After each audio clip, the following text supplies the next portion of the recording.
Welcome welcome welcome. आज माझ्यासोबत इंटरव्ह्यूसाठी आलेला आहे कोण ओळखा? NDAची एक्झाम ज्यांनी क्लिअर केली आहे त्याचं नाव आहे हर्षल संजय चौधरी. संजय चौधरी म्हणजे हर्षलचे वडील माझे मित्र आहेत. माझे कॉलेज मध्ये आम्ही सोबत होतो, धनवटे नॅशनल कॉलेज नागपूरमध्ये. आणि येस, मला परवा संजय भेटला मॉर्निंग वॉकला असताना. त्यांनी सांगितलं की त्याच्या मुलांनी हर्षलने NDAची एक्झाम क्लिअर केली आहे. I said wow. आपल्याला माहिती आहे IIMs किंवा कॅटची एक्झाम क्लिअर करणं किती टफ असतं नो. मला वाटतं त्याचा काय 2 ते 3% रिझल्ट लागतो त्याचा. आणि त्याच्यानंतर मला वाटतं आपल्या IIT JEEचा जो रिझल्ट असतो त्याचा पण रिझल्ट मला वाटतं काहीतरी 5-6% लागतो. These are all tough exams, but NDA is top of it. NDAचे अप्लिकेंट, मी आता जस्ट इंटरव्ह्यूला जायच्या अगोदर मी चेक करत होतो, 5 lakhs अप्लिकेंट्स आणि त्याच्यातनं सीट्स किती होत्या? 400. द पर्सेंटेज म्हणजे किती आहे त्याचं? 0.18. 0.018. तर 0.01% त्याचा पासआउटचा त्याचा म्हणजे सगळ्यात टफेस्ट एक्झाम आहे. 5 लाखामधनं 400 candidate. And yes, Harshal is one of them. तर हर्षलला मी इथे बोलवलं आहे. I am fortunate to have him for this interview. Okay, तर मी जास्त वेळ न घेता इंटरव्ह्यूला सुरू करतो. So hi Harshal, hi sir. Welcome welcome to my forum. आणि थँक्यू की तू माझ्यासाठी तू होकार दिलास आणि तू इथे इंटरव्ह्यूला आलास. आणि many many many congratulations. What a great achievement. Wow. मला माहिती आहे, मी नो किती कॅट पास होणारे, IIMsला ॲडमिशन मिळणार आहे, IITला तर खूप बरेच लोकांना मी ते क्लिअर पास आउट होतात मुलं. बाकी चार्टर्ड अकाउंटंट सुद्धा होतात. पण मला वाटतं NDA, आणि ते पण first attempt. I think, am I right, you are cleared your NDA in first attempt? Yeah. Yes sir, yes. So ते त्याहीपेक्षा जास्त कौतुकास्पद आहे. आणि yes, thank you very much that you are there. आणि many many many congratulations Harshal. Yeah. Thank you sir. Okay. तो Harshal, will start with our interview. Yeah. माझा पहिला प्रश्न तुला आहे की NDAची परीक्षा काय असते? आपल्या आपल्या ऑडियन्सला तू जरा सांग, NDAची परीक्षा काय असते आणि ही परीक्षा देण्यासाठी काय पात्रता लागते, काय क्वालिफिकेशन किंवा काय काय तिथे तुम्हाला एलिजिबिलिटी क्रायटेरिया काय आहे त्याचा? या, प्लीज कंटिन्यू. या. NDAची जी परीक्षा असते त्याचं पूर्ण नाव असते national defence academy and naval academy. NDAची जी ही परीक्षा असते त्याने आपण नॅशनल डिफेन्स अकॅडमी खडकवासला, जी ट्राय सर्व्हिसेस अकॅडमी आहे जिथे आर्मी, नेव्ही, एअरफोर्स तिघांचं ट्रेनिंग होते, आणि नेव्हल अकॅडमी जी केरलामध्ये आहे, एझिमलामध्ये, तिथे नेव्हीचे कॅडेट शिकतात. इथे आपल्याला एंट्री भेटते. त्याची सर एलिजिबिलिटी अशी आहे की जेव्हा आपण 10+2 मध्ये राहतो, that is when we are 12th appearing with physics and mathematics in 12th और आर्ट्स. जेव्हा तुम्ही फिजिक्स आणि मॅथमॅटिक्स तुमचं 12th मध्ये राहील तेव्हा तुम्ही तिन्ही सर्व्हिससाठी ऑप्ट करू शकतात. पण समजा तुमचं फक्त आर्ट्स राहिलं, म्हणजे मॅथमॅटिक्स नसलं, तर तुम्ही फक्त आर्मीसाठी ऑप्ट करू शकतात. तुमचा पहिला लिगल अटेम्प्ट असतो जेव्हा तुम्ही 12th मध्ये एंटर होतात. म्हणजे तुम्ही एज क्रायटेरिया तर असतो 16.5 to 18.5 रिटर्न द्यायसाठी, आणि अकॅडमी जॉईन पर्यंत तुमची हायएस्ट एज 19.5 असायला पाहिजे. ओके. ओके. आणि ही एक्झाम म्हणजे याचे काय काय स्टेप्स असतात त्याच्याबद्दल थोडक्यात सांगशील की काय काय? मे बी रिटर्न एक्झाम असेल किंवा इंटरव्ह्यू असेल, तर कुठले त्याच्यामध्ये आपल्याला बॅरियर्स क्लिअर करत जावं लागतं? हो सर. सर्वात आधी आपलं असतं एक UPSC NDA रिटर्न एक्झाम, जी UPSC कंडक्ट करते. आउट ऑफ, जसं सरांनी सांगितलं की 5 to 6 lakhs लोक त्याच्यासाठी एनरोल करतात. त्याच्यातून मॅक्स टू मॅक्स 8,000 लोक ती रिटर्न एक्झाम क्लिअर करतात. तर बापरे. हो सर. तर हां हां. जे हे 8,000 लोक असतात त्यांना त्यांच्या सर्व्हिस प्रमाणे SSB साठी बोलवतात. SSB stands for services selection board. हा एक असा टाईपचा इंटरव्ह्यू प्रोसिजर आहे जो 5 दिवसासाठी चालतो, आणि त्याच्यात पर्सनॅलिटी स्क्रीनिंग मेन असते. जसं कॉर्पोरेट इंटरव्ह्यूज असतात ज्याच्यात आपल्याला बसून फक्त प्रश्न विचारतात, हे तसं नसते. याच्यात आपलं सायकोलॉजिकल थिंकिंग, आपलं वागणं, जे आपण ग्रुपमध्ये कसं ऍक्ट करतो, आपलं पर्सनल इंटरव्ह्यू आणि एक बोर्ड कॉन्फरन्स, हे सगळं असते. पण खरा इंटरव्ह्यू तेव्हाच चालू होतो जेव्हा तुम्ही पहिल्या दिवशी पास होतात. Day 1 मध्ये असते स्क्रीनिंग. तर त्या दिवशी कसं असते, एक 100ची बॅच आली तर ते शॉर्टलिस्ट करतात. जसं की माझ्या बॅचला 78 मुलं आले होते. त्याच्यातले फक्त 30 स्क्रीनिंग झाले. तर 30 स्क्रीनिंग म्हणजे 30 लोक नंतरच्या 4 दिवस अजून एसएसबी मध्ये राहतील. पण जे पहिल्याच दिवशी बाकीचे आउट झाले आहे ते त्याच दिवशी घरी जातील. म्हणून एसएसबी मध्ये हे 2 स्टेजेस असतात. एसएसबी मध्ये शेवटचा दिवस असतो कॉन्फरन्स. आता एक असते कॉन्फरन्स इन आणि कॉन्फरन्स आउट. जर तुम्ही कॉन्फरन्स आउट आहे तर तुम्हाला वापस घरी जावं लागेल, तुमचं इंडियामध्ये नाही झालेलं आहे. जर तुम्ही कॉन्फरन्स इन आहे तर you are called as recommended candidate, म्हणजे तुमची पर्सनॅलिटी फिट आहे to be officer in the Indian arm forces. त्याच्यानंतर तुम्हाला मेडिकलसाठी पाठवतात. तुमचं मेडिकल्स पण तुमच्या रिस्पेक्टिव्ह आर्मच्या म्हणजे करस्पॉन्डन्स मध्येच होते. की समजा तुम्ही आर्मी ऑप्ट केलाय तर तुमचं आर्मी, नेव्ही, एअरफोर्स सगळ्यांचं मेडिकल्स नाही होणार. तुमचं प्रायमरीली आर्मीच होईल, पण तुम्हाला सांगतील की तुम्ही फिट कशासाठी आहे. ते झाल्यावर, ते फिट झाल्यावर आपला एक मेरिट लिस्ट येते. तर तसं मी सांगू तर मी आर्मी, नेव्ही आणि एअरफोर्स ग्राउंड ड्युटी फिट आहे. मी फ्लाइंग नाही फिट होऊ शकलो. आणि त्याच्यानंतर येते मेरिट लिस्ट. पण मेरिट तुला काय घ्यायचं होतं? माझं सर आधीपासून आर्मी होतं. ओ ग्रेट, ओके. हो. तर त्याच्यानंतर आपली एक युपीएससी मेरिट लिस्ट काढते. तर त्या मेरिट लिस्ट अनुसार आपला ऑल इंडिया रँक येतो. माझा ऑल इंडिया रँक होता ऑल इंडिया रँक 147. तर हो. तर तसं टोटल 460 म्हणजे 8000 मधून 464 मुलं रिकमेंड झाले होते. म्हणजे 8000 मधून फक्त 464 मुलं असे होते ज्यांची personality was fit to become officer in Indian arm forces. तर याच्यामधून जे टॉप 400 मुलं आहे त्यांना अकॅडमीमध्ये बोलवलं जाते आणि बाकीचे मेरिट आउट होऊन जातात. मग त्यांना वापस प्रोसिजर स्टार्टिंग पासून स्टार्ट करावं लागते. Oh my God, oh my God. Okay okay sir, म्हणजे 464 आणि 400, मग त्याच्यातनं 64 जे आहे ते तू सांगितल्याप्रमाणे तिथनं बाहेर जातात. हा सर, तसं म्हणजे आपण ऑर्थोडॉक्स बघितलं तर तसंच असते. पण खूप सारे लोक मेडिकली अनफिट असतात. जे लोक मेडिकली अनफिट असतात त्यांचं पण नाव मेरिट लिस्ट मध्ये येते, पण त्यांना जॉईनिंग इश्यू होत नाही. मग त्यांच्या नंतरचे मुलं म्हणजे सीट्स पूर्ण भरतात ते. Okay, wow, my God, it is really tough. I मीन आम्ही पण इंटरव्ह्यूज दिले, but I was in corporate. पण ते इंटरव्ह्यूज, आता तुझं हे ऐकल्यानंतर असं वाटतं की ते इंटरव्ह्यूज फार सोपे असतात आमचे. आणि हे एनडीएचे is really tough. I mean the procedure तू सांगितली प्रत्येक स्टेपमध्ये. पहिले रिटर्न टेस्ट, त्याच्यानंतर मग ते 5 दिवसाचा SSD, आणि नंतर काय तो 5वा काय आउट आणि conference sir, conference. Conference. So that is really tough. आणि तू सगळे राऊंड क्लिअर केलेस आहे, right? So my next question to you is, NDA मध्ये तू करिअर करणं का पसंत केलं?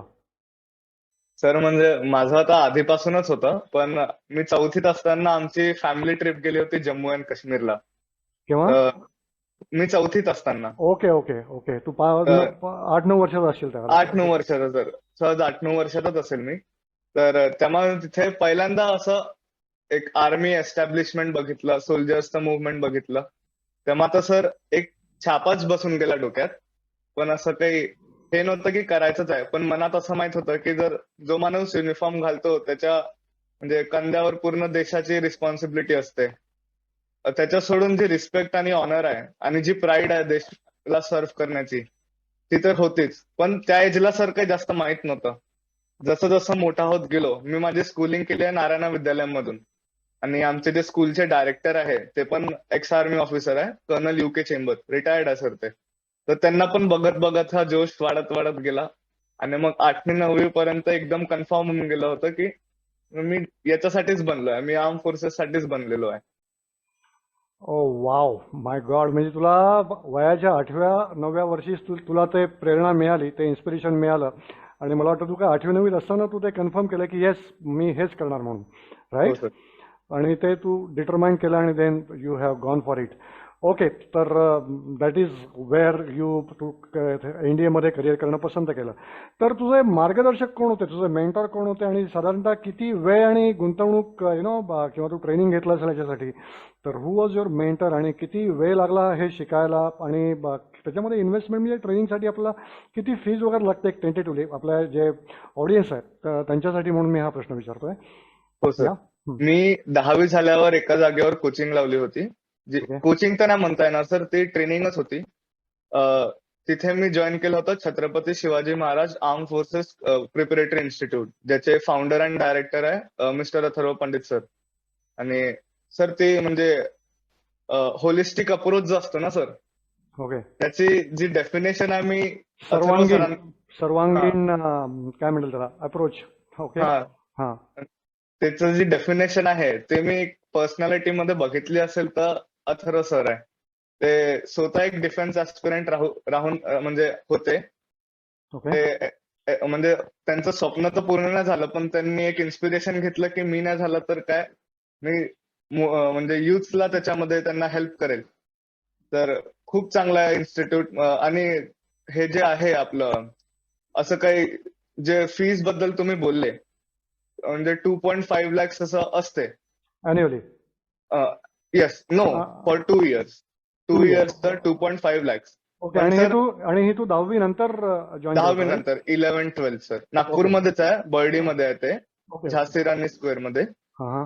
तर म्हणजे कोणी पण लावलं नाही झालं झालं ते तर मी त्याच्यावर कमेंट नाही करणार सर, पण कोणी रिग्रेट नाही करणार. क्या कारण बात. की कसं आहे सर, मी तुम्हाला सांगतो, एक असते अकॅडमिक्स आणि एक असते स्पोर्ट्स मध्ये येणं.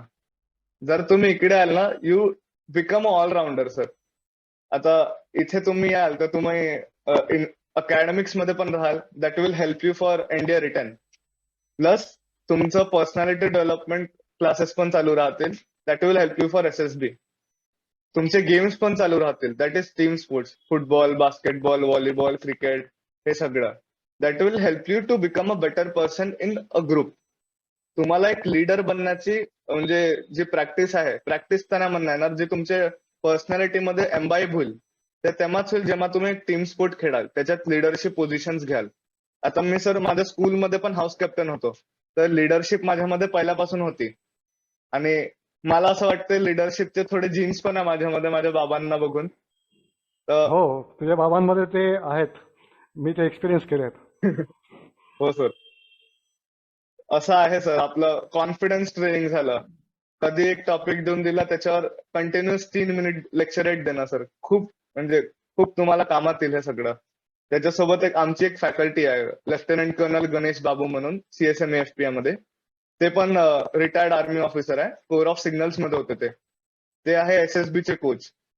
तर म्हणजे ते DIPR मधून त्यांनी म्हणजे सायकोलॉजी केली आहे, गोल्ड मेडलिस्ट आहे ते डिग्रीमध्ये, ACC एंट्री आहे. ही joined Indian army as a jawan, पण ACC मधून मग ते ऑफिसर बनले.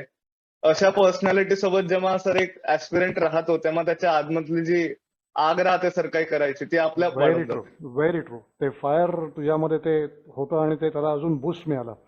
काय? तर ते ह्या दोन व्यक्ती तू म्हणतोस की they were like a mentor to you, किंवा त्यांना समोर ठेवून, किंवा ते तुझा आदर्श होतं, राईट? या हो सर. एनिबडी एल्स, म्हणजे मित्रांमध्ये म्हणा किंवा अजून कोणी तुझं आदर्श होतं का या बाबतीत, की तेच त्यांच्याकडनं सुद्धा सगळं ट्रेनिंग मिळालं आणि तिथून तू पुढे गेला? त्यांच्याकडूनच भेटलं सर जे काही होतं ते. मी ओके. कम्प्लीट सिव्हिलियन बॅकग्राऊंड मधून म्हणजे येतो सर. येस येस, आय मला नो. तर माहितीच आहे, माझ्या आय नो, आय नो. फॅमिलीमधून दूर दूर पर्यंत कोणीच डिफेन्स मध्ये नाहीये. I am the one breaking the chain. तर great, sir, yes sir. Great. तर ही एवढीच, म्हणजे एवढी म्हणण्यापेक्षा हे हे हा एकमेव कोर्स होता, 2 वर्षाचा होता, की याच्या व्यतिरिक्त तू काही अजून केलास? नाही सर, फक्त एवढंच केलं. क्या बात आहे. ओके. तर संपूर्ण प्रवासात हा जो तुझा प्रवास होता, किंवा त्याच्या अगोदर मला तुला एक before I ask you about the journey, तुझं जे डेली रुटीन आहे, म्हणजे तू आता हा जे 2 वर्षात तुझं ट्रेनिंग घ्यायचा, आणि मला वाटतं तुझं कॉलेजही तू अटेंड करत असशील, तर या व्यतिरिक्त सर, कॉलेज. माझं जेव्हा 10th झालं, मी हां. 2020 बॅच मधला पास आउट आहे 10th मध्ये. तर आम्ही CBSE मध्ये होतो. तर ओके. 20 मार्चला आमचं बोर्ड संपलं आणि 24 मार्चला लॉकडाऊन लागलाय. तर माझं 11th फुल कोरोना लॉकडाऊन मध्ये गेलाय, आणि अर्ध 10th, अर्ध 12th. तर there was no point of going to college. हो, पण तुझं ऍडमिशन कुठे घेतली होतीस? तिथे आंबेडकर कॉलेजमध्ये. ओके. काय होतं, BSc काय नाही आंबेडकर सर, कॉलेजमध्ये? हां. 12th 11th 12th. हां, सर पण मी फर्स्ट अटेम्प्ट मध्ये केलाय, तर मी 12th मध्येच होतो जेव्हा माझं झालं. हो, पण कुठली हे होती त्याची, म्हणजे जसं BCom, electronics. BSc electronics, electronics B electronics. Yeah. नाही सर, 12th मध्ये इलेक्ट्रॉनिक्स असतं ना, आपलं okay okay bifocal okay subject. Okay okay okay okay okay.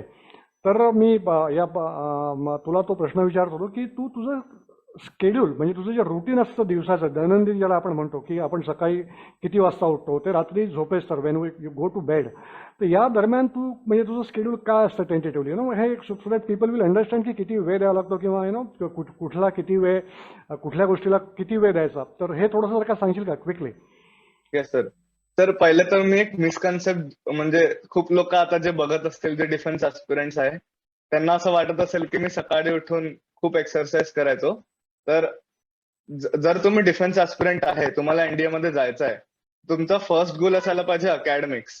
कारण की तुम्हाला रिटर्न क्लिअर करायसाठी अकॅडमिक्स लागेलच लागेल.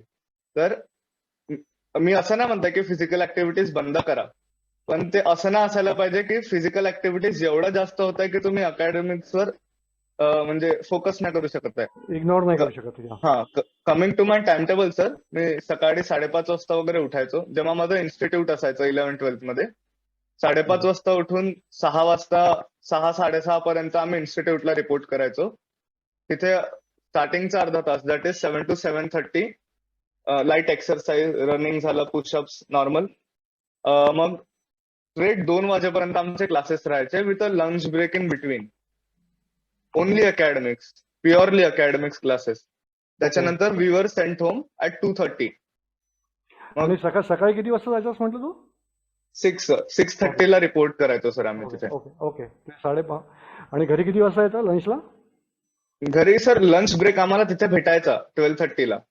ओके तर 2:30 ला ते आम्हाला सोडून द्यायचे. मग आम्ही घरी यायचो. मग 3:30 to 5 रिव्हिजन म्हणजे जे आपण आज शिकलो त्याच्याबद्दल थोडं रिव्हिजन करायची. तर हे रिव्हिजन तू घरी येऊन करत होता की परत तिथे जाऊन? नाही सर, घरी येऊन. ओके ओके आणि मग सर माझं असं मानणं आहे की काही पण असेल, म्हणजे आता माझी साईक तशी बिल्ड झाली आहे की आंधी असेल, तुफान असेल, पाऊस असेल, काही पण असेल, मी 5 ते 7 घरात राहू नाही शकत सर.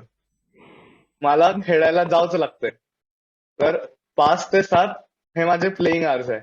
ओके तर 5 ते 7 खेळल्यावर वापस घरी आल्यावर आपलं रुटीन, अभ्यास, फॅमिली टाइम थोडा आणि झोपून जायचं. नॉर्मल सर, म्हणजे 5 to 6 hours off daily study with consistency and smart work. Okay okay. आणि what time you go to bed? About 10:30 to 11 sir. Okay, not more than that? No. Okay. मला just एखादा out of curiosity एक प्रश्न विचारायचा आहे, कारण आजचा youth हा मोबाईलमध्ये जास्त एंगेज असतो, मे बी इंस्टाग्राम, व्हॉट्सअप और व्हॉट जे काही आहे. तर तू स्वतः किती, किंवा सोशल मीडिया ओव्हरऑल, तर तू स्वतः किती मोबाईलमध्ये एंगेज असतोस किंवा ते तू दूर ठेवलं त्या डिस्ट्रॅक्शन पासून? नाही sir, to be very honest, मी सगळ्या सोशल प्लॅटफॉर्मवर आहे. म्हणजे फेसबुक, स्नॅपचॅट सोडून ऑलमोस्ट सगळ्यांवर आहे. पण सर त्याच्यावर स्टडी मटेरियल पण खूप भेटतंय आपण चांगल्याने बघितलं तर. करेक्ट जर करेक्ट, अगदी तर बरोबर. मी आता तुम्ही माझा आताचा रुटीन बघाल तर मी खूप जास्त ऍक्टिव्ह आहे सोशल मीडियावर. पर ड्युरिंग माय प्रिपरेशन डेज तर सोशल मीडियाचे माझे 2च काम होते. एक तर अर्धा तास आपण टाइमपास साठी त्याला युज करायचं, आणि बाकी वेळ एक चॅनल होता इंस्टाग्रामवर, that was used for current affairs. Current affairs खूप क्रुशियल असतात रिटर्न ॲज वेल एज SSB साठी, इंटरव्ह्यू साठी. तर सर मी त्याच्यासाठी सोशल नेटवर्किंगला जास्त युज करायचो. आणि आपलं वेब ब्राउझर झालं, क्रोम, युट्यूब, याच्यावर सर आपल्याला ऑनलाईन मटेरियल तर खूप काही आहे.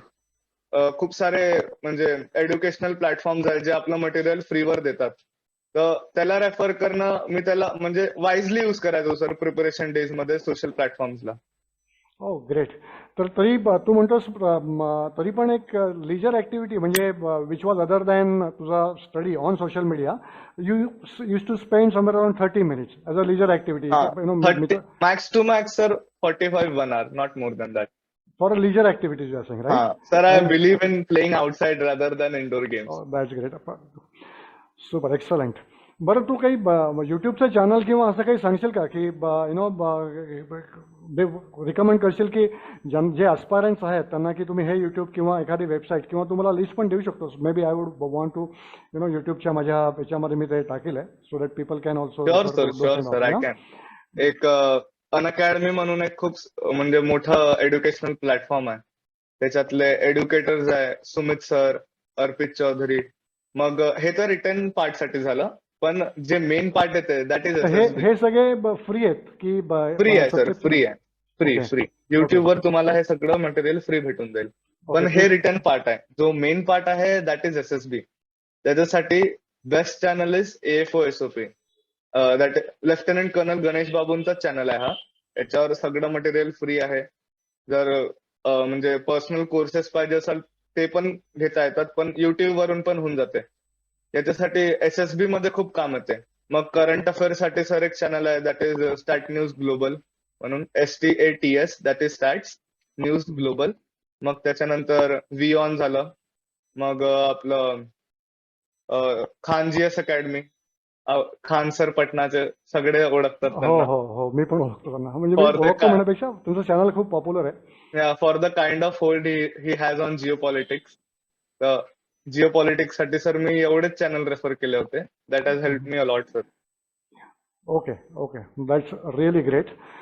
My next question to you is, yes, संपूर्ण प्रवासात या जर्नीमध्ये तुला चॅलेंजेस काय आले की जिथे तुला वाटलं oh my God this is little difficult, किंवा तू कदाचित थोडासा भांबावला असेल कधी कुठल्या स्टेपवरती, किंवा कदाचित इट हॅपन्स कन्फ्यूज झाला असेल, कदाचित थोड्या वेळ कधी फ्रस्ट्रेट झाला असेल, असं काही झालं का तुझ्या या प्रवासामध्ये ever since you join that class after 10th आणि टिल द टाइम तू क्लिअर झाला एनडीएची एक्झाम, आणि घरच्यांचा मित्रांचा वगैरे पाठिंबा तुला कसा मिळाला आणि त्याच्यातनं तुला काय सपोर्ट मिळाला आणि तू कसा पुढे गेला? या हो सर. सर्वात मोठा चॅलेंज तर प्रिपरेशन डेज मध्ये होता online platform sir. Online platform म्हणजे poses a lot of difficulties as we all know. कारण की ऑनलाईन मध्ये कसं फ्लक्च्युएशन होतच राहते. स्टार्टिंग मध्ये जो मोटिवेशन असतो तो आपला खूप हाय असतो, जोश खूप हाय असतो. पण जसा जसा टाइम होत राहतो आणि मोनोटोनस वाटायला लागते कोणत्या पण ऍस्पिरंटला एका टाइम मध्ये, या की आपण रोज रोज हेच करून राहिलो. तर तेव्हा झाला होता माझा कॉन्फिडन्स खूप डाऊन, की आपलं काय म्हणजे मन लागत नाही आहे. हे केव्हा होतं? ज्यावेळेला तू 10th पास होऊन ज्यावेळेला तू चेक करू लागला, त्यावेळीची गोष्ट आहे, initial stages? Initial stages when I join the institute. Okay. जेव्हा स्टार्टिंग मध्ये तर जोश खूप पीकवर होता सर. पण जसं जसं अभ्यास करत गेलो आणि सगळं ऑनलाईन मीडियम वर चालू आहे, तर हळूहळू होत होतं सर ते. पण मग तेच होतं, आपण सेल्फ मोटिवेशन, की आपण स्वतः चूज केलाय या फील्ड मध्ये जाणं, तर सॅक्रिफाईस एवढा करावंच लागेल. दिस इज पार्ट अँड पार्सल. स्वतःला समजत समजत तर आलो. जसं आपलं फॅमिली सपोर्ट झाला, माझे पप्पा, आई, ताई, जसं मी जेव्हा त्यांना इनिशियल सांगितलं की I want to join the defence forces, तर पहिले तर थोडे रिलेक्टंट होते की नाही. कोण रिलक्टंट कोण होते, पप्पा, आई की नाही, आई आई आई? आई. ओके. रिलेक्टन्सी आईच दाखवतात मोस्टली. तर तेच. But is she happy now? She is super proud sir. Wow, great. म्हणजे सर एवढी जास्त प्राऊड आहे आता मम्मी, की तुम्ही आईला घेऊन कुठे पण जाल, आईचं कोणी ओळखीचं भेटलं तर आई फोन न्यूजपेपर कटिंग दाखवणं चालू करून देईल, माझा मुलगा एनडीए मध्ये झाला. माझे पप्पा पण तसेच करतात. माझी जी ताई आहे तिचं नाव साक्षी आहे, ती पण आपल्या फ्रेंड्सला सांगत राहते की माझा भाऊ आता एनडीए मध्ये चाललाय. तर म्हणजे I myself feel proud on myself, की मी आपल्या फॅमिली मेंबर्सला खुश करू शकलो आहे, की त्यांना माझ्यावर नाज आहे, असं छान वाटतं सर. पण coming back to the question, तुम्ही जे म्हणत होते फॅमिली सपोर्ट, स्टार्टिंग मध्ये खूप रिलेक्टन्सी होती की नाही आपण सीधा साधा आहे. मोस्टली असं वाटतं की डेंजर म्हणजे थोडं लाईफ थ्रेट्स आहे. लाईफ थ्रेट सर सगळीकडे आहे. आपण Agree, रस्त्यावर चालून राहिलं, काय माहित आज शेवटचा दिवस आहे. Very good. Yes yes yes yes, I mean you have the point. या येस सर. आणि ऍज फार एज माय फ्रेंड्स आर कन्सर्न, माझे फ्रेंड्स आधीपासून खूप एक्सायटेड होते. मी माझ्या फॅमिलीला तर नंतर सांगितलं एकदम सिरियसली की मला इथेच जायचंय. पण माझे जे खूप क्लोज फ्रेंड्स आहेत त्यांना मी खूप आधीपासूनच सांगून ठेवलं होतं. तर मला जेवढा माझ्यावर स्वतःवर कॉन्फिडन्स नव्हता, त्यांना त्याच्यापेक्षा जास्त माझ्यावर होता, की भाई हमारा हो या ना हो, तेरा तो हो ही जाएगा. क्या असा बात. आत्मविश्वास वाले मला मित्र भेटले आहे सर. तर मी स्वतःला खूप म्हणजे खुश नसीब मानतो, वाव. असं म्हणतात हिंदीमध्ये. Yes yes yes. आणि जसं तुम्ही म्हटलं सर, की एक पॉइंट येतो कोणता पण ऍस्पिरंटचा, तो माझ्यासोबत पण आलाय सर. एक म्हणजे माझा सप्टेंबर मध्ये आमचा पेपर होता, जो नोव्हेंबर मध्ये म्हणजे नोव्हेंबर साठी पोस्टपोन होऊन गेला होता. आमचा 5 सप्टेंबरला जो NDA 2021 चा जो पेपर होणार होता, तो due to pandemic reasons it was postpone to 14 November. तर या टाइम मध्ये मी खूप जास्त मोनोटोनस होऊन गेला होता माझा माइंडसेट, की आपण तेच तेच वाचून राहिलो, तेच तेच वाचून राहिलो. आणि मग मी पेपर देत होतो मॉक टेस्ट, तर मला त्याच्यात मार्क्स नव्हते. असं नव्हतं सर की मला काही येत नाहीये, पण माझा माइंड खूप फ्रस्ट्रेट होऊन गेला होता. अ, मी माझ्या मग तेव्हा सरांना फोन लावला होता, अथर्व सर. तर ते माझे सर तर आहे, पण ते माझ्या भावासारखे आहे, मित्रासारखे आहे, बेस्ट फ्रेंड सारखे आहे. तर मी त्यांना सांगितलं, सर असं होत नाही जमत आहे सर आता. तर ओ माय गॉड. ओके. नाही नाही जमत आहे म्हणजे सर की या माझं बरोबर आहे. म्हणजे येत ते नाहीये. एक एक ते तो पॉइंट येतो असा. That is obvious. या. सरांनी माझ्याशी कमीत कमी एखाद तास फोनवर बोलले असतील, की तू करू शकतो, तुझ्यामध्ये आहे. तो मोटिवेशन जो बूस्ट होता. मला तसं तर रिटर्न मध्ये 443 भेटल्या 900 पैकी, जे खूप डिसेंट स्कोर आहे 443. आणि तेव्हा ओके. मला भेटत होते 340 320 मॉक टेस्ट मध्ये. मी सरांशी बोललो, माझा मोटिवेशन एवढा हाय झाला, मी त्याच्यानंतर एक मॉक टेस्ट दिली, मला त्या टेस्ट मध्ये 552 भेटले होते. सर्वात oh highest wow. Marks mock test मध्ये. त्याच्यानंतर सर कधीच मागे वळून बघितलं नाही, कोणत्या पण मॉक टेस्ट मध्ये कमी नाही भेटलं. रिटर्न पण क्लिअर झाली, SSB पण क्लिअर झालं, मेडिकल पण फिट झालो, मेरिट लिस्ट मध्ये पण नाव आलं. नाव I am waiting for my joining letter sir. Oh great. बरं, मेडिकली फिट राहण्यासाठी तू काय काळजी घेतोस? काय काळजी घ्यायची असते किंवा तू काय काळजी घेतली स्वतः? सर मेडिकली फिट जे आहे ऑफिसर सिलेक्शन साठी, तर हा खूप मोठा मिथ आणि मिसकन्सेप्शन आहे ऍस्पिरंट्स मध्ये, की आपल्याला रॅलीमध्ये म्हणजे थोडं धावावं लागेल. असं काहीच नसतं सर. आपल्याला कोणता पण टाईपचं फिजिकल एक्झर्शन नाही करवणार एनडीएच्या मेडिकल्स मध्ये. ते फक्त आपलं बॉडी पार्ट्स चेक करतील, की सगळं बरोबर आहे की नाही, सगळं आपल्या जागेवर आहे की नाही. आपले जॉईंट्स झालं, ENT झालं, surgical section, medicine section, bone deformity, eyes, हे सगळं आपलं चेक करतात.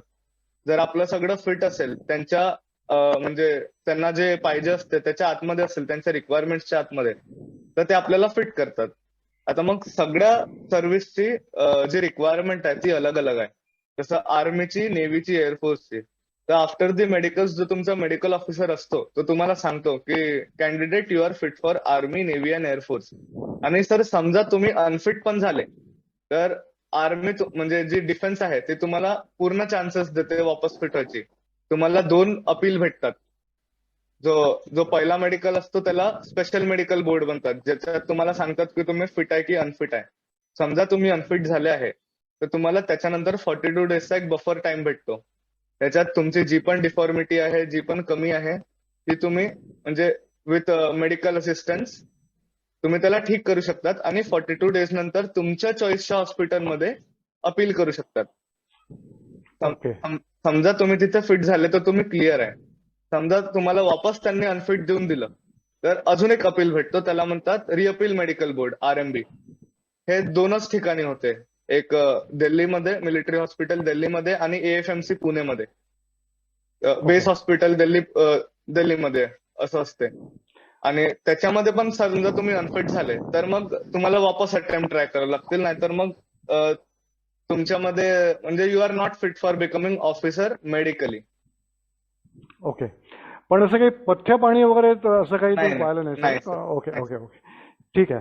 So my next question is, man is identified by his company. आपले सवंगडी कसे असतात त्याचप्रमाणे म्हणजे आपल्या आजूबाजूला लोक काय आहेत, आपला गोतावळा काय आहे, आपण कोणामध्ये राहतो, तसेच आपण घडतो. आपल्या आजूबाजूचे लोक कोण आहेत, तुमचे असं म्हणतात की tell me your friends, who all are your friends, आणि तुम्ही काय आहात आत्ता या घडीला, हे मी तुम्हाला सांगू शकतो. अशा पद्धतीचं एक वाक्य आहे. आणि तुमची कंपनी चांगली असेल, तुमचं सवंगडी चांगली असेल, तर तुम्ही पण चांगलेच घडाल. राईट? जर का तर या प्रवासात तुझे साथीदार मित्र कोण होते, किंवा तू कोणाला फॉलो करतोस आणि त्यांना तुझी कशी मदत झाली? मला वाटतं हे ऑलरेडी तू कव्हर केलेलं आहे आपण हे. त्याच्यामुळे तुला याबद्दल अजून काही अजून काही टॉपअप करावं असं वाटेल का? Man is identified by his company. तर माझी जी फ्रेंड सर्कल होती 10th मध्ये आणि माझ्या म्हणजे 11th-12th प्रिपरेशन डेज मध्ये, ती खूप खूप चांगली फ्रेंडशिप होती सर. ती माझे 10th मध्ये जे मित्र होते स्कूलचे, ते जसं मी तुम्हाला सांगितलं, त्यांना माझ्यापेक्षा म्हणजे माझं स्वतःवर जेवढा विश्वास होता त्याच्यापेक्षा जास्त त्यांना माझ्यावर होता. आता ते सगळे त्यांच्या त्यांच्या फील्डमध्ये चांगलं करून राहिले सर. पण जे त्यांच्यापेक्षा जास्त सर जे आता माझे डिफेन्स वाले मित्र आहे, जे ज्यांचं आणि माझं सगळ्यांचं गोल एक आहे, त्यांच्याबद्दल मी सांगेल सर तुम्हाला जास्त. त्यांचं मी नाव घेतो तर 2-3 खूप चांगले माझे मित्र बनले तिथे. जसं एक कार्तिक म्हणून होता, सोहम, असे सगळे मित्र होते सर माझे. तर आम्ही सोबत खूप अभ्यास केलाय सर. म्हणजे त्यांचं तर होऊ नाही शकलं सर इंडियामध्ये. एकाचे अटेम्प्ट संपले, एकाचं बाकी आहे. पण सर मी तुम्हाला हे तर सांगू शकतो की ते माणूस खूप चांगले आहे. की समजा ते इफ डिफेन्स मध्ये चांगले ऑफिसर्स नाही बनले, ते ज्या फील्ड ते म्हणजे निवडतील लाईफ मध्ये त्याच्यात ते खूप चांगलं करतील. तर हेच मी म्हणजे म्हणू शकतो सर माझ्या फ्रेंड्स बद्दल. Great great. आय मीन एक गोष्ट तर मी यार म्हणेल हर्षल तुझ्या बाबतीत की या वयामध्ये you R just 12th past आणि तुला जी एक जाण आहे आणि जी मॅच्युरिटी आहे किंवा जी एक समज आहे ती हॅट्स ऑफ टू यू. मी बरेच इव्हन जे ग्रॅज्युएट झालेले मुलं असतात किंवा एका कुशनमध्ये वाढलेले कम्फर्टमध्ये वाढलेले जे मुलं असतात, नसतो हा त्यांच्यामध्ये डेफिनेटली एवढी एवढी जाण एवढी समज. ओके, हे नसतं. Hats off to you. Good. So my next question to you is, पहिल्याच प्रयत्नात पास होशील असा आत्मविश्वास तुला होता का? आणि पास झाल्याचे कळल्यावरती तुझ्या भावना काय होता? काय वाटलं तुला when you got to know that yes you are cleared it and you are there? या हे सांगायला सर मला खूप आवडेल तुम्हाला. सर माझा जन्म एप्रिल महिन्याचा आहे. तर असं लिगल अटेम्प्ट बघितले तर सगळ्यांना 4 भेटतात, पण मला 3 होते. तर आणि असं डिफेन्स ऍस्पिरंट मध्ये हे मिथ असतात की फर्स्ट अटेम्प्ट मध्ये रिटर्न क्लिअर करणं खूप मोठी गोष्ट असते. तर सर माझ्या मनात हेच राहायचं की आपल्याला एक अटेम्प्ट कमी आहे, तर आपला पहिलाच अटेम्प्ट रिटर्न क्लिअर झाला पाहिजे. एसएसबीचं सर मी एवढा विचार नाही करायचो, पण रिटर्नचं राहायचं की रिटर्न निघालाच पाहिजे, एक अटेम्प्ट कमी आहे तर. रिटर्न क्लिअर होऊन गेला. एसएसबीचं प्रिपरेशन आधीपासून पण चालू होतं, पण जास्त जोराने चालू केलं. तर कोणी किती पण किती किती अवधी मिळाला? किती ड्युरेशन होतं म्हणजे रिटर्न क्लिअर केल्यानंतर एस एस बी अपेअर करण्याकरता? सर माझा जो निकाल होता रिझल्टचा तो हम्म, डिसेंबर मध्ये लागला आणि हम्म. माझा एसएसबी होता 1 एप्रिलला. Okay, so you got three about months 3 months. 3.5 months water. या हो, आणि मधात माझं बोर्ड एक्झाम होती सर. माझं हो. 24 मार्चला माझे बोर्ड संपले. मी 29 मार्चला नागपूरवरून बँगलोरसाठी निघालो ट्रेनमध्ये. हम्म. म्हणजे सोलो ट्रॅव्हल असतो तो. आणि मग त्याच्यानंतर बँगलोरमध्ये रिपोर्ट केलं पहिल्या दिवशी. स्क्रीनिंग झालं, sight test, GTO, interview, conference सगळं झालं, रिकमेंड झालो. आणि मग त्याच्यानंतर हे सगळं म्हणजे असं असतं सर ती प्रोसिजर. मी आतमधलं पण पुढच्या समोरच्या सेक्शन्स मध्ये सांगेल की आतमध्ये असते काय सर. पण coming back to the point जे मी सांगत होतो, तर जेव्हा मी आपल्या एसएसबीचं पण प्रिपरेशन करत होतो, तर माझी आईचं हमेशाच म्हणणं राहायचं की तुझं होऊन जाईल, की मला असं वाटतं तुझं होऊन जाईल. म्हणजे येत जात रोज की माझं असं मन सांगते की तुझं होऊन जाईल. तर मी कधी कधी सर चिडायचो आईवर पण की काय यार तू इथे आपण म्हणजे लोकांचं होत नाही म्हणजे 10-10 अटेम्प्ट लागतात आणि माझं कसं पहिल्या ह्याच्यात होऊन जाईल. तर असं थोडं कॉम्प्लेक्स होऊन जातो ना की आपण मेहनत पण जास्त नाही करताय. तर तर मग ती ती गोष्ट जास्त लागायला लागली की आता सगळ्यांनी एक्सपेक्टेशन लावले आपल्या मागे की होऊनच जाशील, तुझ्यामध्ये आहे ते तू करून घेशील. तसं मेहनत वाढवली तशी. जे माझे मेंटर्स होते त्यांच्यासोबत मी कॉन्स्टंट टच मध्ये राहिलो. होऊन गेलं सर. मग ते गेलो एसएसबी मध्ये विथ द फ्लो. होऊन ग्रेट गेलं सर सगळं. Great great. मग तुला ज्यावेळेला कळलं की तू क्लिअर केलं, केव्हा कळलं तुला? What was the date and तू तर आणि आमचा टाइम? कॉन्फरन्स जो असतो, जो बोर्ड कॉन्फरन्स म्हणतात त्याला एसएसबीचा, तर त्याच्यात कसं असते आपण एका चेअरवर बसलो असतो आणि आपल्यासमोर एक यू शेपचा टेबल असतो. आणि त्याच्यात सगळे हाय रँकवाले ऑफिसर्स असतात, कर्नल टू ब्रिगेडियर रँकचे सगळे इन युनिफॉर्म. तर ते आपल्याला थोडा सवाल जवाब करतात, पण त्यांना रिझल्ट माहिती असतो आपला काय असतो. आणि एसएसबी मध्ये आपली आयडेंटिटी आपलं नाव नसते. जे नॉर्मल कॅन्डिडेट्स असतात त्यांना चेस्ट नंबर भेटतात. जसं माझा चेस्ट नंबर 8 होता. तर मग ते सगळं झाल्यावर आपल्या सगळ्यांना लंच साठी पाठवतात आणि लंच नंतर एक टी एरिया असतो, तिथे सगळ्यांना बसायला लावतात. की रिझल्ट अवेटेड आहे म्हणून. तर त्याच्यानंतर एक टेक्निकल ऑफिसर येतात कर्नल रँकचे, आणि मग ते सगळ्यांना फॉलो इन करून रिझल्ट सांगतात. की पहिले तर ते सांगतात की एसएसबी नाही झाले तर काही प्रॉब्लेम नाही आहे, की सौरभ गांगुली सारखी पर्सनॅलिटी पण एसएसबी ला येऊन गेले आहे. Amitabh Bachchan, Shahrukh Khan, even doctor APJ Abdul Kalam हे पण एसएसबी ला आले आहे. पण त्याचं अनफॉर्च्युनेटली झालं नाही. आणि मग ते निकाल करतात रिझल्टचा. तर सर ते पण आपली मजा घेतात मग, की म्हणजे सांगतील नाही ते तुम्हाला, फिरून सांगतील. तर आमचे जे टेक्निकल ऑफिसर होते, मी त्यांचं नाव नाही घेणार, पण ते आले आणि आम्हाला म्हटले की खूप कमी रिकमेंड झाले तुमच्या बॅच मधून. सरांनी 30 मधून 7 रिकमेंड होणं खूप मोठी गोष्ट आहे. खूप जास्त झाले 30 मधून 7 होणं. पण त्यांनी हो. आम्हाला सांगितलं की तुमच्या याच्यातून खूप कमी रिकमेंड झाले. आणि मग त्यांनी सांगितलं की सिक्वेन्शियली हे मुलं आहे जे रिकमेंड झाले आहे. आणि त्यांनी म्हटलं सिक्वेन्शियली हे मुलं झालेले आहे. तर आम्हाला वाटलं सिक्वेन्स मध्येच म्हणतील. तर त्यांनी नाव घेताना म्हटलं chest number 1, chest number 11, chest number 14 असं म्हणजे गेले. ओ आणि माय गॉड. तुला वाटलं आणि झालं आपला गेला. हा, आणि असे 3-4 मुलांचं नाव सोडून दिलं. आणि मग त्यांनी फाईल क्लोज केली.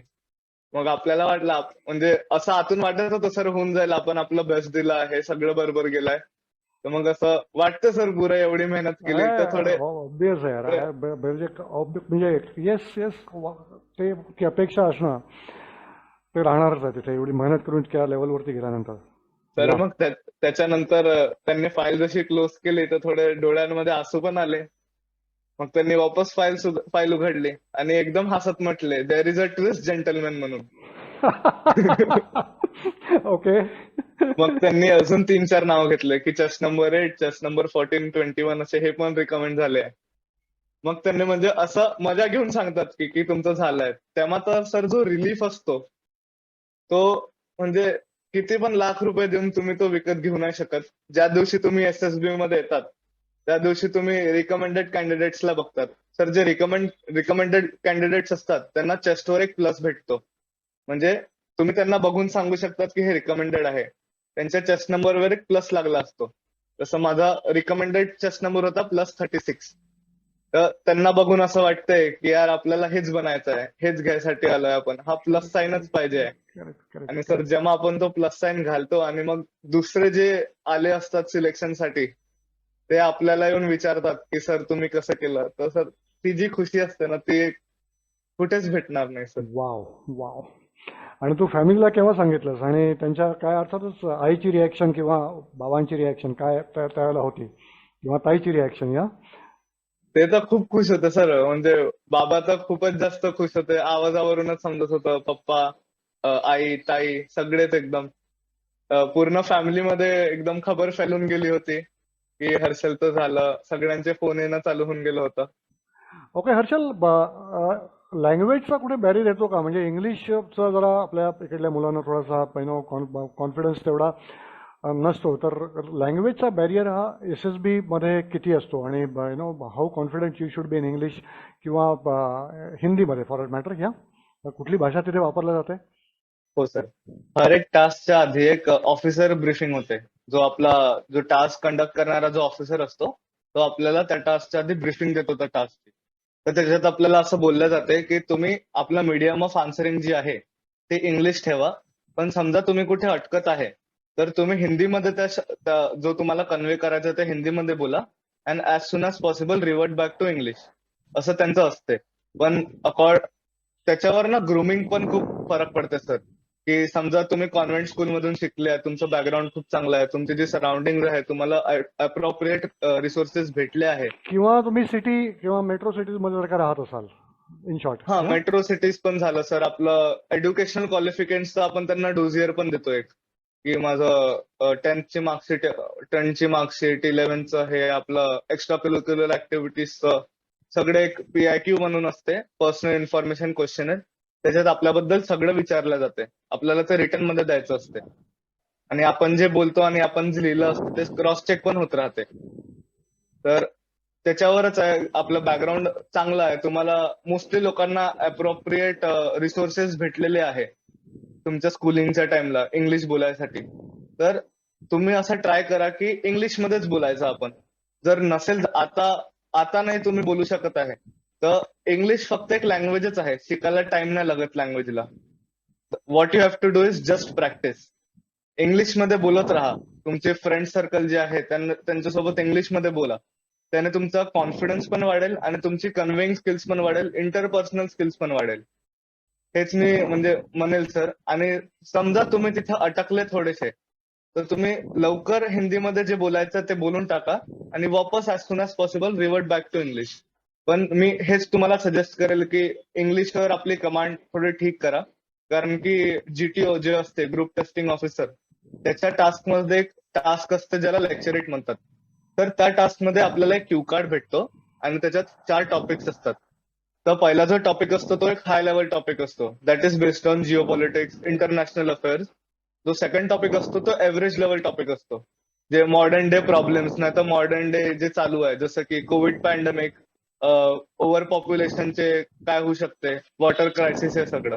आणि जे लास्टचे 2 टॉपिक असतात ते त्याला इझी लेवल टॉपिक म्हणतात, जे असतात माय मदर, माय माय फादर, माय फ्रेंड्स, माय सिटी, असं सगळं. तर त्याच्यात काय असते, आपल्याला जो क्यू कार्ड घेतल्यावर 3 मिनिट भेटतात.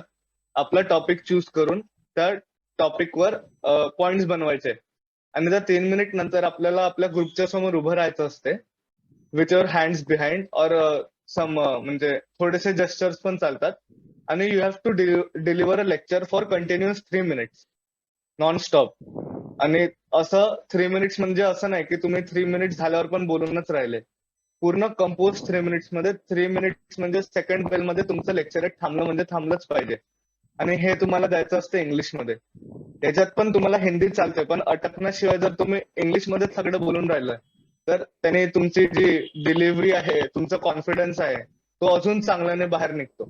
तर मी हेच म्हणेल की तुमच्या सगळ्यांकडे ऍस्पिरंट्सकडे आता टाइम आहे, तर तुम्ही प्रॅक्टिस करा आणि इंग्लिशवरची जी कमांड आहे ती वाढवा. त्याच्यासाठी मी तुम्हाला टिप्स पण देऊ शकतो.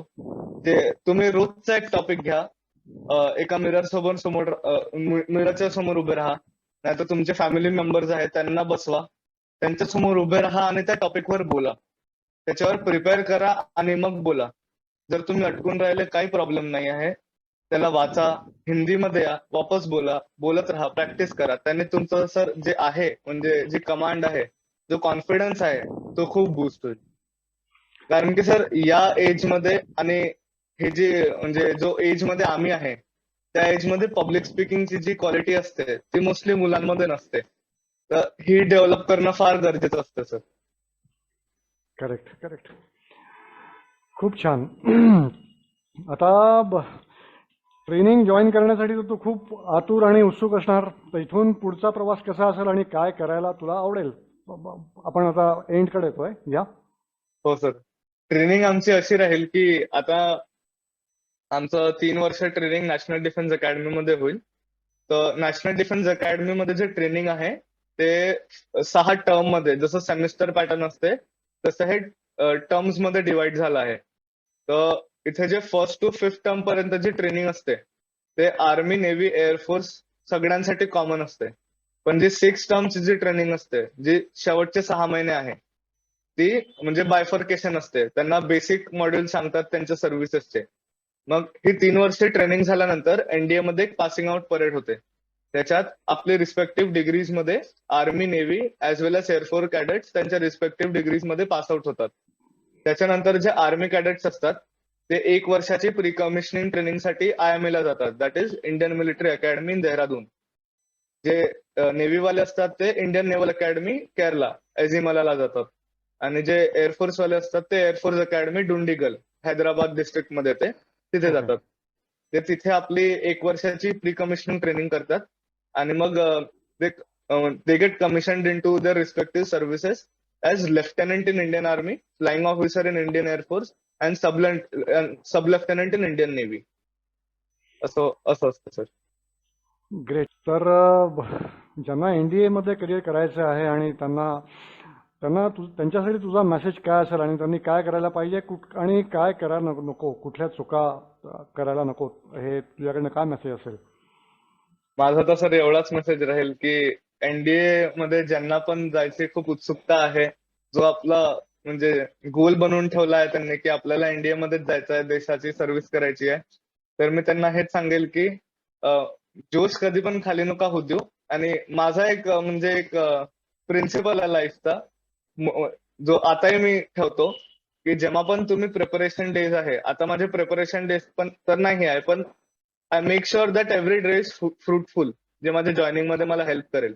तर रात्री जेव्हा आपण झोपतो, तेव्हा झोपायच्या आधी आपल्याला असं गिल्ट नाही आला पाहिजे की आज आपण काहीच नाही केलं. रोजचा दिवस फ्रुटफुल असायला पाहिजे. फ्रुटफुल इन द सेन्स मी हे नाही म्हणत की तुम्हाला रोज अभ्यास करायचा आहे. तुम्ही एका दिवस अभ्यास नाही करत आहे, तर तुम्ही आपला तेवढीच एनर्जी स्पोर्ट्स मध्ये टाका, एक्स्ट्रा करिक्युलर ऍक्टिव्हिटीज मध्ये टाका. असं टाका ज्याने तुम्ही या म्हणजे काही पण बनायच्या आधी मी असा विचार करतो की आपल्याला एक चांगला माणूस बनायला पाहिजे. Become a good human Bing before serving the nation. SSB मध्ये जर तुम्हाला रिकमेंड व्हायचं आहे, रिटर्न तर प्युअरली अकॅडमिक आहे, त्याच्यात तुमचं पर्सनॅलिटी काहीच त्याचा रोल नाही आहे. पण तुम्हाला SSB मध्ये जर रिकमेंड व्हायचं आहे, तर तुम्हाला आधी एक चांगला माणूस, जसं की चांगला मुलगा, चांगला भाऊ, चांगली बहीण, जे पण आहे. आता मुलींसाठी पण उघडलं आहे NDA, तर चांगली बहीण, चांगली छोटी बहीण, तेच म्हणजे एका जो सोशल डोमेन आहे लाईफचा, त्याच्यात you have to come as a good human being. हेच सर मी म्हणेल त्यांना, कारण की अकॅडमिक्स काय, that is part and parcel. कोणी असं असते की खूप हार्डवर्क करते, त्यांना रिझल्ट भेटत नाही. कोणाचं इंटेलिजन्स एवढं असते की ते थोडं हार्डवर्क करताना त्यांना रिझल्ट भेटते. कोणी असं असते जे हार्डवर्कला जास्त म्हणजे काय म्हणतात त्याला, प्रेफरन्स देतात. कोणी असं असतं जे स्मार्ट वर्कला देतात. पण mark my words everyone, smart work is always better. कारण की कमी करून जो जास्त आउटपुट काढतो त्यालाच एफिशियंट म्हणतात.